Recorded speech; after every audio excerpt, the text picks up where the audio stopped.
အားလုံးပဲမင်္ဂလာပါဒီကနေ့ကျွန်တော်တို့ဆက်လက်ပြီးတော့လေ့လာမယ့်သင်ခန်းစာကတော့ထောက်ကန်ဖြစ်ပါတယ်ထောက်ကန်ဆိုတာကအရွယ်အစားတန်ဖိုးအချိုးအစားတူညီတဲ့အရာကိုပြောတာဖြစ်ပါတယ်ထောက်ကန်တူညီတယ်เนาะမနေ့ကကျွန်တော်မေးထားတဲ့မေးခွန်းမှာဒီမေးခွန်းပေါ့เนาะเลยလောယောเลยအဲ့ဒါကဘယ်တရဘယ်အသက်နဲ့ဘယ်ပြီးလဲလို့မေးထားရပေါ့နော်အဲ့ဒါကိုဘယ်လိုပေါင်းပြီးတော့ခေါ်လဲလို့မေးတယ်ပေါ့နော်အဲ့ဒါကမတရာသူကစကွတ်မဲ့ကိုဖြစ်ပါတယ်မဲ့ကိုဖြစ်ပါတယ်သူကတခါတည်းအသက်ကောရှိတာတရာရောပေါင်းထားတယ်ပေါ့နော်ဒါပေမဲ့တရာတို့အသက်လို့တော့မခေါ်တော့ဘူးသူကမဲ့ကိုဖြစ်ပါတယ်သူ့ရဲ့အတန်ကဒီလိုပေါ့နော်စရအေးဒီမှာစရအေးလေးရှိမယ်ကောကန်ရှိမယ်ယော်ရက်ရှိမယ်ကိုလို့ခေါ်ပါတယ်အဲ့တော့ကောကင်ကသူ့ရဲ့အတန်ကိုမဲကွတ်ပေါ့နော်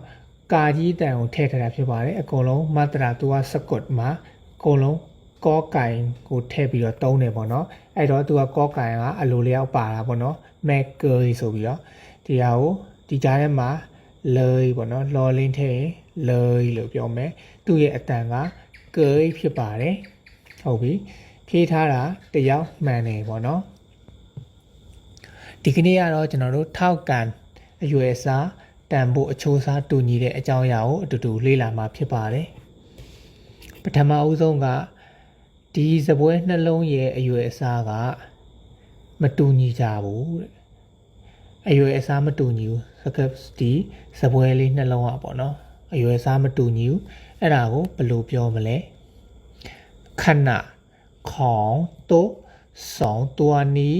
ไม่เท่ากันขณะဆိုတာကအရွယ်အစားကိုပြောတာခဏအရွယ်အစားของဆိုတာပစ္စည်းဥစ္စာရဲ့ဘယ်ပစ္စည်းဥစ္စာလဲဆိုသူကပြောတာဆိုရင်ဒီမှာတိုးဆိုတာကဒီခုံပြောတာပေါ့နော်ခုံဆိုတာတိုးဘယ်ဥစ္စာလဲခဏของတိုးဆိုလို့ရှိရင်ဒီစပွဲရဲ့အရွယ်အစားကဒီမှာနှစ်လို့ရေးထားတယ်2ဆိုတာနှစ်ตัวนี้ตัวဆိုတာကဒီခုံလေးတွေကိုပြောမယ်ဆိုလို့ရှိရင်2ตัว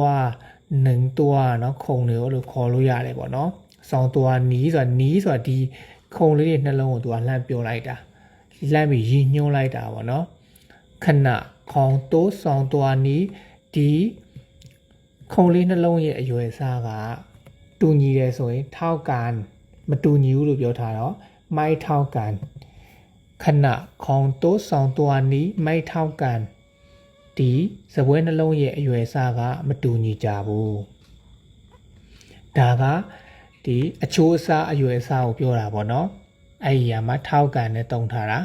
နောက်တစ်ခုကျတော့ bang ညီမြမြခွဲဝေတာကိုပြောတာ bang ဆိုတာကဒီ